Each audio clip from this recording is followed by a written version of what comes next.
पहला सवाल ये है कि मैंने पिटीशन क्यों लगाई। जब तक वो बात नहीं होगी तो उसकी पृष्ठभूमि क्या है। पृष्ठभूमि इस पिटीशन की ये है, अलग बात है कि मुस्लिम क्या कर रहे हैं, मुस्लिम क्या नहीं कर रहे, वक्फ क्या है, वक्फ क्या नहीं।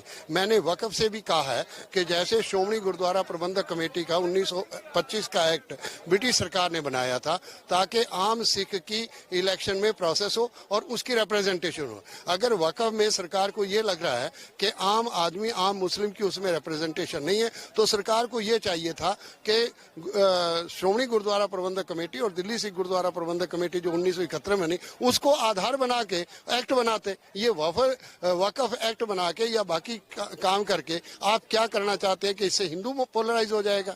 तो मैं समझता हूं कि ये पोलराइजेशन का रास्ता बंद करना चाहिए, इसलिए हम आगे आए। और अगर ये बात उठ जाए तो मैंने बार बार कहा, बाबर से लेकर औरंगजेब तक, गुरु नानक से लेकर गुरु गोविंद सिंह तक समकालीन है। तो क्या उस इतिहास में खट्टे और मीठे संबंध हो सकते हैं? तो क्या उस इतिहास को, अगर बाबर और औरंगजेब के इतिहास को मिटा दिया जाए तो सिख इतिहास भी जीरो हो जाएगा। तो आप करना क्या चाहते हैं? हमें खुशी है कि कम से कम सुप्रीम कोर्ट ने इसमें संज्ञान लिया है, इस पर बातचीत हुई है। अब कहां तक पहुंचेगी ये तो आने वाला समय बताएगा। मुझे खुशी है कि कम से कम मैं सिखों की तरफ से अपने आप को फील करता हूं कि मैंने उसकी रिप्रेजेंटेशन की है, और ये मेरे लिए बहुत खुशी की बात है कि कम से कम उन लोगों के, इसका भी कारण ये है कि सरदार हुकम सिंह जो लोकसभा के स्पीकर रहे, उनके साथ मुझे 10 साल काम करने का मौका मिला।